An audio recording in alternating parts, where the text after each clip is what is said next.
하나님 말씀은 요한 1서 3장 18절에서 24절까지 말씀입니다. 한 목소리로 읽겠습니다. 자녀들아, 우리가 말과 혀로만 사랑하지 말고 행함과 진실함으로 하자. 이로써 우리가 진리에 속한 줄을 알고 또 우리 마음을 주 앞에서 굳세게 하리니, 이는 우리 마음이 혹 우리를 책망할 일이 있어도 하나님은 우리 마음보다 크시고 모든 것을 아시기 때문이라. 사랑하는 자들아, 만일 우리 마음이 우리를 책망할 것이 없으면 하나님 앞에서 담대함을 얻고 무엇이든지 구하는 바를 그에게서 받나니, 이는 우리가 그의 계명을 지키고 그 앞에서 기뻐하시는 것을 행함이라. 그의 계명은 이것이니 곧 그 아들 예수 그리스도의 이름을 믿고 그가 우리에게 주신 계명대로 서로 사랑할 것이니라. 그의 계명을 지키는 자는 주 안에 거하고 주는 그의 안에 거하시나니, 우리에게 주신 성령으로 말미암아 그가 우리 안에 거하시는 줄을 우리가 아느니라. 아멘. 보스턴에 있는 한 병원의 지하 병동에 한 소녀가 격리 수용되어 있었습니다. 이 소녀는 심한 정신병을 앓고 있어서 사람들이 다가오면 괴성을 지르고요, 사납게 대들고 그랬습니다. 모두 이 아이를 포기해버려서 면회하러 찾아오는 사람조차 없었습니다. 의사들은 이 아이에게 회복 불가능이라는 진단을 내렸습니다. 아일랜드 출신의 가난한 부모 사이에서 태어난 이 소녀는 어려서 눈에 생긴 질병 때문에 눈이 거의 보이지 않는 상태이기도 했습니다. 알코올 중독이었던 아버지는 이 소녀를 가끔씩 학대하기도 했고요. 어머니는 결핵을 앓다가 이 소녀가 8살 되던 해에 세상을 떠나고 말았습니다. 그때 이 소녀한테는 남동생 하나, 여동생 하나 둘이 이렇게 있었습니다. 이들 3남매는 친척들에게 맡겨졌는데요. 근데 이 친척들이 셋 중에서 건강한 여동생 하나만 돌봐주기로 결정을 하고 이 소녀하고 남동생은 그냥 매사추세츠 주립병원에다가 맡겨버렸습니다. 갖다 버린 거죠. 소녀는 결핵에 걸린 남동생을 돌보면서 어린 시절을 다 보냈습니다. 그렇지만 소녀의 정성도 헛되게 동생마저 세상을 떠나고 말았습니다. 그런데 회복 불가능이라고 진단받았던 이 아이가 회복돼서 자신의 삶을 바꾸게 됩니다. 그뿐 아니라요, 세상을 바꾸는 위대한 생애를 살게 됩니다. 예수님을 만났기 때문입니다. 가능성이 전혀 보이지 않는 사람도 예수님을 만나면 완전히 바뀔 수 있죠. 우리 주변에는 그런 예를 얼마든지 찾아볼 수 있지 않습니까? 이 소녀도 그랬습니다. 모두 다 이 소녀를 포기해버렸을 때, 그때 은퇴한 한 나이 많은 간호사가 이 소녀에게 예수님을 전하기 시작했습니다. 친척들조차, 가족들조차 포기한 아이였지만 간호사는 이 소녀에게 정성껏 주님의 사랑으로 다가갔습니다. 그리고 마침내 6개월 만에 이 소녀의 마음에서 변화가 일어나기 시작합니다. 마음의 문을 닫아 걸고서 스스로 어둠에 갇혀 살던 이 소녀의 마음에서 어둠이 걷히고 서서히 세상을 향해서 문을 열기 시작한 겁니다. 그리고 조금씩 사랑의 빛이 소녀의 마음을 밝혀주었고 마침내 회복 불가능이라고 했던 정신질환마저 완전히 치료됐습니다. 마음의 빛을 찾고 회복된 소녀는 자신과 같은 정신질환으로 고통받는 사람들을 위해서 헌신하기로 결심합니다. 그 열매가 맺혔는데요. 이 사람이 누구냐 하면 바로 헬렌 켈러를 세상의 빛으로 이끈 앤 설리번 메이시라는 여자입니다. 자신의 상실과 회복, 자기 자신을 다 잃어버렸죠. 자기 자신의 상실과 회복, 또 시력의 상실과 회복, 그리고 이혼의 아픔이라는 인생의 역경을 겪으면서도 설리번이 헬렌 켈러에게 사랑을 베풀 수 있었던 것은 자신의 삶에 찾아온 사랑의 힘 때문이었습니다. 은퇴한 간호사의 헌신적인 사랑이 없었다면 설리번이라는 이 위대한 선생은 없었을 겁니다. 그리고 또한 헬렌 켈러라고 하는 특출한 제자도 이 세상에 없었을 겁니다. 바로 사랑의 힘이 이런 사람들이 이 세상에 존재하게 만들었습니다. 예수 그리스도의 사랑의 힘입니다. 오늘 우리가 살펴보려고 하는 본문 요한 1서 3장 18절에서 24절 말씀에서 사랑을 말씀합니다. 여기서 마음속에만 담아두는 사랑이 아닌 우리 삶에서 겉으로 드러나는 사랑, 속에만 들어있는 사랑이 아니고 겉으로 드러나는 사랑, 이걸 말씀합니다. 그렇게 사랑을 우리가 드러낼 때 소망이 없는 사람에게서도 구하는 바가 이루어질 수 있다. 이런 말씀을 본문에서 하고 있습니다. 본문 18절 이렇게 시작합니다. 자녀들아, 우리가 말과 혀로만 사랑하지 말고 행함과 진실함으로 하자. 입으로만 사랑을 말하지 말고 실제로 우리의 삶에서 사랑을 실천하자. 이런 말씀하는 거죠. 야고보서 2장에서 여러분들 잘 아시는 말씀 있죠. 헐벗고 굶주리는 형제가 찾아왔을 때 따뜻한 말로 그 사람을 위로해 주는 것, 그것도 중요하긴 하지만 말로 위로하는 것보다는 그 형제에게 당장 필요한 옷가지와 먹을 음식을 주는 것, 이게 참된 사랑이다. 이런 말씀을 거기서 하지 않습니까? 그것하고 맥이 통하는 말씀이라고 볼 수가 있습니다. 야고보서에서는 행함이 없는 믿음은 죽은 믿음이다. 이런 말씀을 하죠. 그런데 우리가 오늘 살펴보고 있는 요한 1서에서는 형제를 사랑하는 것은 믿는 사람의 당연한 도리라고 말씀을 하면서 형제를 사랑하지 않는 사람은 구원받은 사람이 아니다. 이런 극단적인 말씀까지 하고 있습니다. 그리고 본문 22절이 이렇게 말씀합니다. 무엇이든지 구하는 바를 그에게서 받나니 이는 우리가 그의 계명을 지키고 그 앞에서 기뻐하시는 것을 행함이라. 그렇게 사랑을 실천할 경우에 우리가 구하는 바 우리의 소망이 이루어진다. 이런 말씀을 여기서 하고 있습니다. 응답받는 비결이죠. 응답받는 비결. 오늘 제가 말씀의 제목을 응답받는 방법 이렇게 정했습니다.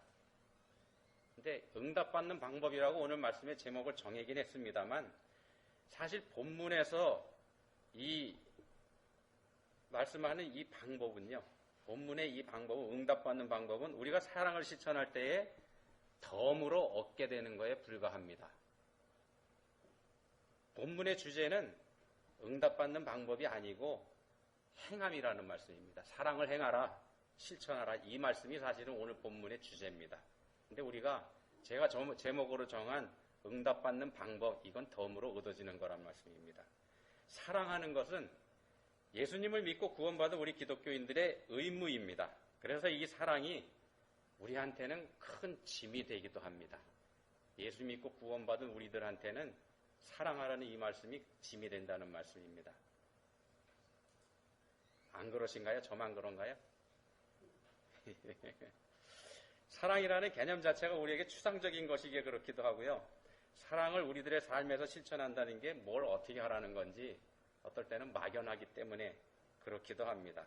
방금 앞에서 말씀드린 소개해드린 헬렌 켈러를 구원한 설리번 선생처럼, 그리고 그 설리번에게 예수님의 구원의 복음을 전해준 헌신적인 사랑을 전했던 은퇴한 간호사처럼 그런 헌신적인 사랑을 우리가 할 수 있다면 별 문제이겠습니다만, 이런 사람들이 우리한테 모범적인 예로 소개되고 있다는 것, 이 사실 자체가요, 그런 분들을 우리가 또 존경하게 되는 그 이유가 우리들 대부분이 그렇게 하지 못하고 있기 때문이라는 겁니다.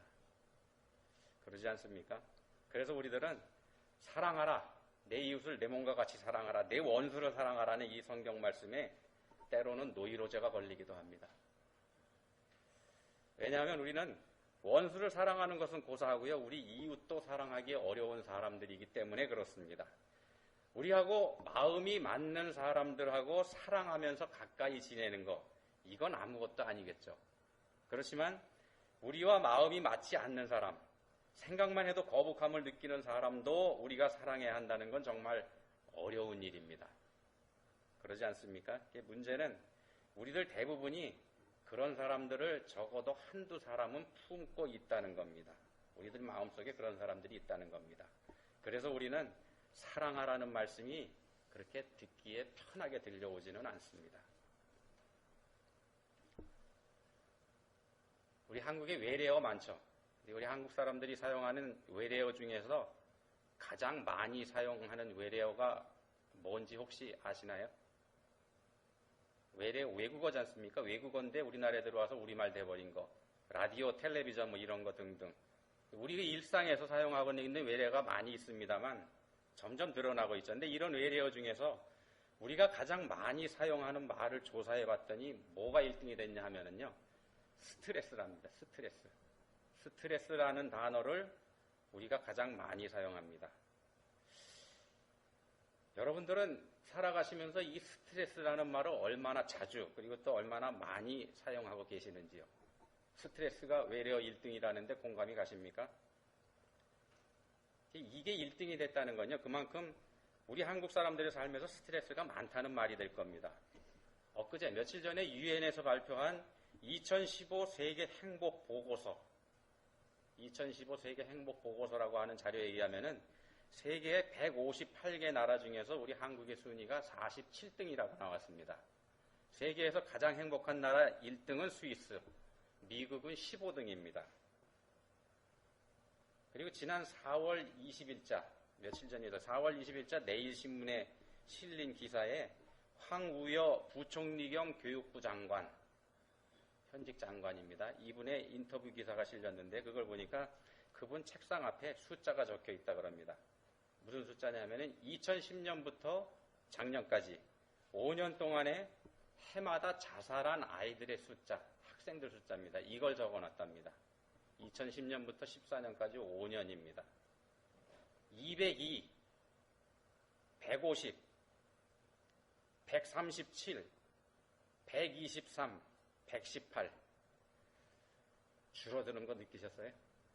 다행히 점점 줄어들었습니다. 그리고 금년 들어서는요, 1월에 3명, 2월에 5명, 3월에 12명, 그리고 4월달, 지금이 4월달이니까는요, 4월달 이 인터뷰를 하던 날까지 2명. 그래서 이 황 장관의 금년 목표는 이 숫자의 합계가 60이 넘지 않는 거, 이거라고 얘기했습니다. 그러면서 이분이 무슨 말씀을 했는가 하면은 중학생들의 자살 숫자가 줄어들고 있다는 것이 참 다행이다. 얼마나 다행인지 모르겠다. 이런 얘기를 했답니다. 아직도 우리나라는 세계에서 가장 높은 자살률을 기록하고 있는 나라죠. 그런 걸 감안한다면요. 그리고 교육부 장관의 큰 관심사가 아이들의 자살이라는 점을 감안해 본다면은 우리 한국 사람들이 가장 많이 사용하는 외래어가 스트레스라는 말이 근거 없는 말은 아닌 것 같습니다.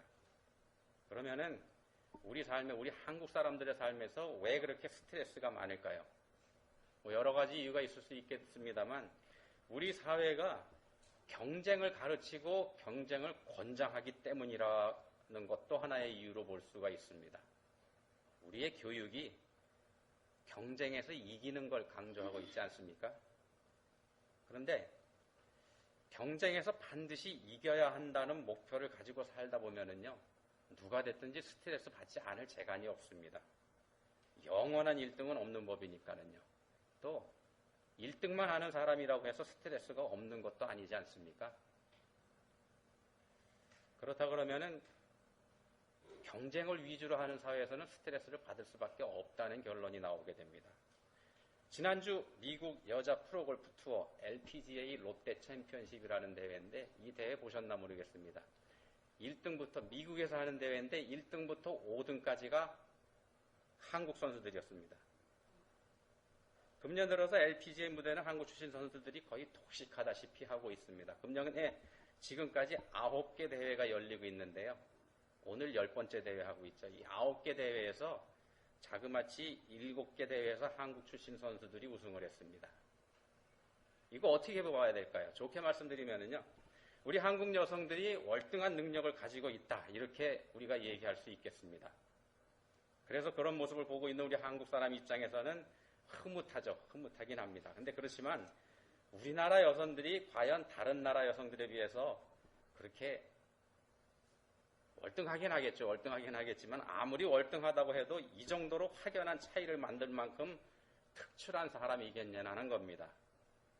경쟁을 유도하는 환경에서 자란 아이들이 절대 져서는 안 된다는 강박관념을 갖고 있기 때문은 아닐까, 이런 생각도 해볼 수 있지 않겠습니까? 이런 환경에서는 이긴 사람 한 사람 말고 나머지 진 사람은 다 패배자가 됩니다. 그렇기 때문에 그 패배자는 자신의 가치를 제대로 살리지 못한 사람이라는 결론이 나와버립니다. 그렇다면 그 패배자가 가야 될 길은 어디가 되겠습니까? 우리가 밤에 하늘에 나가서 밤에 바깥에 나가서, 말이 잘못 나왔습니다. 밤에 바깥에 나가서 하늘을 보게 되면은 참 아름답습니다. 별이 굉장히 많죠. 미국 별이 한국 별보다 더 많습니다. 근데 하늘에 별이 몇 개나 있다고 생각하세요? 우스운 문제 하나 내볼까요? 넌센스 문제인데요. 넌센스 문제입니다. 동쪽 하늘을 보니까는 동쪽이 이쪽입니다. 별이 빽빽합니다. 서쪽 하늘에도 빽빽하고 남쪽 하늘을 보니까 거기도 그렇고 북쪽 하늘도 별이 빽빽합니다. 가운데 하늘을 올려다 보니까 여긴 스물스물합니다. 그럼 하늘에 있는 별의 숫자가 몇 개입니까? 넌센스 퀴즈라고 말씀드렸습니다. 100, 스물, 840개입니다. 이해하시겠어요? 이거 농담이고요. 밤하늘에서 사람들 눈에 보이는 별의 숫자가 대략 한 5,000개 정도 된답니다. 이건 진짜입니다. 약 5,000개 정도 보이는데, 또 우리가 바닷가에 나가서 백사장에 모래 있죠. 이거를 한 움큼 이렇게 손에 잡아든다 그러면은 이 안에 모래알이 몇 개나 들어갈까요? 약 2억 개가 담긴답니다. 2억 개. 200 밀리언. 뭘 말씀드리려고 하는가 하면은요, 만약에 밤하늘에서 가장 밝은 별 하나만 남고 밝기에서 패배한 모든 별들이 사라져버린다면 어떻게 될까요? 그 밤하늘은 더 이상 아름다운 하늘이라는 말을 들을 수 없게 되지 않겠습니까? 하나님께서는 밤하늘의 모든 별을 다 필요로 하십니다. 밤하늘의 별들이 아름다운 것은 그 중에서 밝은 별 하나 또는 가장 밝은 축에 들어가는 별 몇 개 때문에 아름다운 거 아니지 않습니까? 밤하늘에는 밝은 별도 있어야 되지만 상대적으로 어두운 별도 있어야 되고 때로는 깜깜한 별도 필요합니다. 또 깨진 별, 부서진 별도 필요합니다. 그래야 밤하늘이 아름답습니다. 우리가 보는 유성은 그런 별들이지 않습니까? 그런 모든 것들이 조화를 이루어서 아름다운 하늘을 만들고 있습니다. 또 백사장의 모래알 중에서요, 그 많은 모래알들 중에서 가장 예쁜 모래알 하나만 남고 다른 패배자 모래알들이 백사장에서 다 떠나야만 된다 그러면은 그럼 어떻게 되겠습니까? 그러면 그것은 더 이상 백사장이 아니지 않습니까? 미국에서도 손꼽힌 우리 동네에 있는 시아스타 키비치에 잘생기고 예쁜 모래알도 필요하지만 상대적으로 못생긴 모래알도 거기에 필요하다는 말씀입니다. 심지어 깨져서 가루가 된 모래알도 거기에는 함께 있어야만 된다는 말씀입니다. 만약에 깨진 모래알이 전부 다 없어져 버린다 그러면은 우리 동네에 있는 저 시아스타 키비치가 미국에서도 1, 2등 다투는 그런 아름다운 비치가 될 수는 없었을 겁니다. 바닷가의 모래알들은 서로 부딪히고 비벼지면서 서로 갈리고 닦여서 모래알이 되는 것이지 않습니까? 서로 부딪히고 비비고 갈리고 닦여서 그렇게 되는 겁니다. 하나님께서는 우리 인간을 창조하실 때 아담 한 사람만 창조하지 않으셨습니다. 물론 처음에는 아담 한 사람으로 시작하긴 하셨습니다. 그렇지만 그것은 하나님과의 관계 또 다른 피조물들과의 관계 안에서의 우리 사람들의 위치를 알려주기 위한 하나님의 뜻이었을 뿐이고요. 하나님께서는 곧바로 아담에게서 하와를 분리해내셨습니다. 그래서 사람이 혼자서 독처할 수 없다는 걸 바로 증명해 보이셨습니다. 우리 인간은 조화를 이루어야 하는 존재로 애당초부터 창조가 되었다는 말씀입니다. 먼저는 하나님과의 조화를 이루고요. 그리고 다른 사람들과의 조화를 이루어가면서 하나님께서 창조하신 피조세계를 관리하는 역할, 즉 피조세계와 조화를 이루는 역할이 사람들에게 주어졌다는 말씀입니다. 그래서 자기 혼자서 존재할 수 없는 게 사람입니다. 또 자기 혼자서만 존재하려고 해서도 안 되는 게 바로 사람입니다. 사람에게 있어서 가장 중요한 것은 관계라는 말씀입니다. 하나님과의 관계와 다른 사람들과의 관계, 이게 그래서 중요합니다. 관계는 서로 부딪혀서 깨지기도 하고 서로 비벼져서 갈리기도 하는 그런 겁니다. 이 관계를 이루는 것, 이 관계를 유지해가는 게 바로 사랑입니다. 만약에 사랑이 없는 관계라면 그건 사랑이 없는 관계라면은요, 그거는 작게 얘기하면 경쟁이고요, 크게 얘기하면 전쟁이 됩니다. 하나님의 존재를 부인하는 유물론의 근거를 둔 공산주의가 폭력을 사용하는 혁명을 통해서 계급구조의 붕괴를 추구하는 이유도 여기에 있습니다. 하나님을 무시하니까 상대를 무너뜨려야만 된다는 그런 논리가 성립이 됩니다. 그래서 성경은 누누이 사랑을 말씀합니다. 사람은 사랑해야만 하는 존재인 것입니다. 오늘 우리가 살펴보고 있는 본문에서도요, 우리가 사랑해야 한다 이 말씀하고 있죠. 본문 22절입니다. 우리가 그의 계명을 지키고 그 앞에서 기뻐하시는 것을 행함, 이걸 여기서 말씀을 합니다. 예수님의 계명을 지키면서 예수님께서 기뻐하시는 일을 우리가 예수님 앞에서 행하라, 이런 말씀입니다. 그리고 예수님의 계명이 뭔지, 우리가 지켜야 될 예수님의 계명이 뭔지, 그건 23절에서 말씀을 하고 있는데 이렇게 말씀합니다. 그의 계명은 이것이니 곧 그 아들 예수 그리스도의 이름을 믿고 그가 우리에게 주신 계명대로 서로 사랑할 것이니라. 예수님의 이름을 믿고 한 가지죠. 서로 사랑할 것이니라. 두 가지입니다. 사랑하는 것이 예수님의 계명입니다. 그런데 바로 이 말이 앞에서 말씀드린 것처럼 우리에게 스트레스가 됩니다. 사랑하라는 말씀이니까는요. 그렇지만 우리의 마음이 들어간 진실한 사랑, 하나님께서 기뻐하시는 사랑은 우리가 스트레스를 받아야 할 만큼 어려운 거 사실 아닙니다. 사실은 사랑한다는 게 그렇게 어렵지 않다는 말씀입니다. 성경에서 우리에게 사랑하라고 명령하고 계십니다. 계명으로 우리에게 주셨지 않습니까? 그런데 그렇게 명령으로 우리에게 하실 정도라 그러면은요, 그 사랑은 우리 모두가 누구나 다 할 수 있는 것이기 때문이라는 결론이 나옵니다. 우리 중에서 몇 사람만이 할 수 있는 거나 아니면 우리 중에서 특별하게 빼어난 사람들이 할 수 있는 게 사랑이라 그러면은요, 하나님께서 우리에게 그걸 계명으로 주셨을 리는 없다는 말씀입니다. 그래서 얼마나 쉬운지 한 가지 예를 한번 들어드려 보겠습니다. 앞에서 소개드렸던 설리번 같은 사람도 예가 될 수 있긴 합니다만, 우리가 보기에 그런 사람들은 어쩌면 특별한 사람이었다는 그런 생각을 갖기도 합니다. 그렇지만 지금 소개해드리는 경우에는요, 정말로 평범한 겁니다. 평범한 방법을 통해서 특별한 그런 분입니다. 누구냐면은 빌리 선데이라고 하는 목사님입니다. 1862년에 태어나서 1935년에 돌아가신 분인데, 태어난 지 5주 만에 아버지가 돌아가셨고 10살 때에는 형과 함께 고아원에 맡겨져서 거기서 성장했습니다. 운동에 재능이 있어서 야구 선수가 됐고요.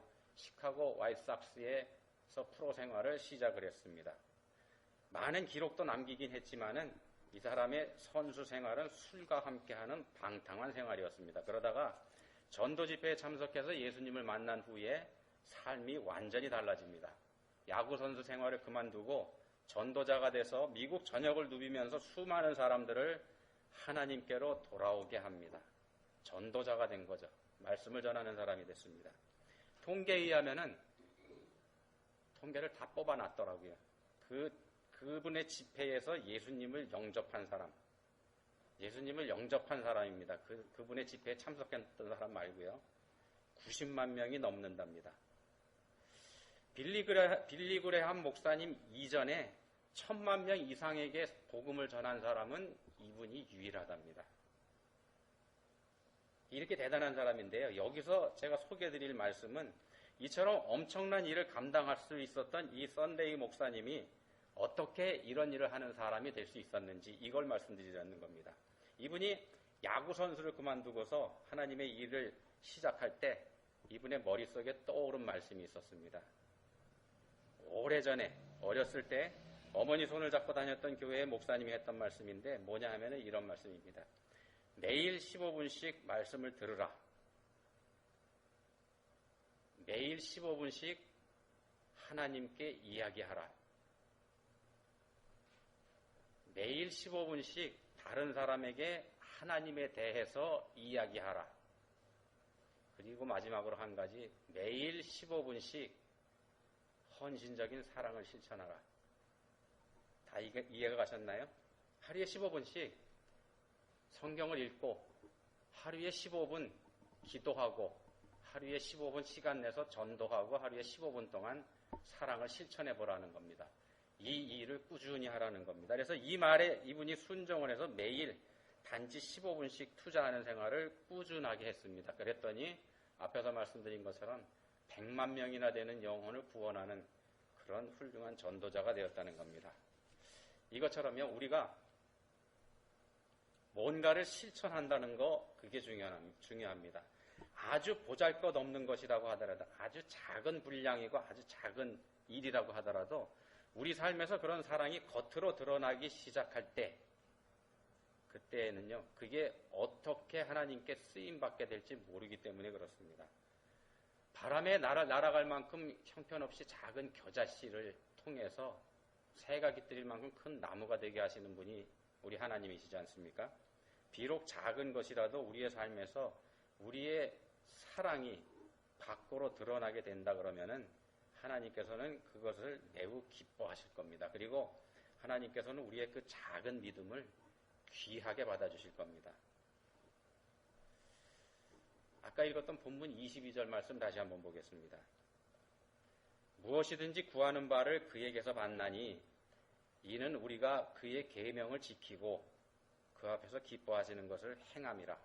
계명을 지키고 행함이라. 우리가 이처럼 비록 작은 것이라도 하나님께서 기뻐하시는 것을 행할 때 우리의 기도가 응답되는 경험을 하게 되는 것은 덤입니다. 여러분들의 삶에서 이런 덤을 누려보시기 바랍니다. 그리고 또한 여러분들의 성장하는 자녀들에게 이런 진리를 한번 조언해 주시기 바랍니다. 기도하시겠습니다.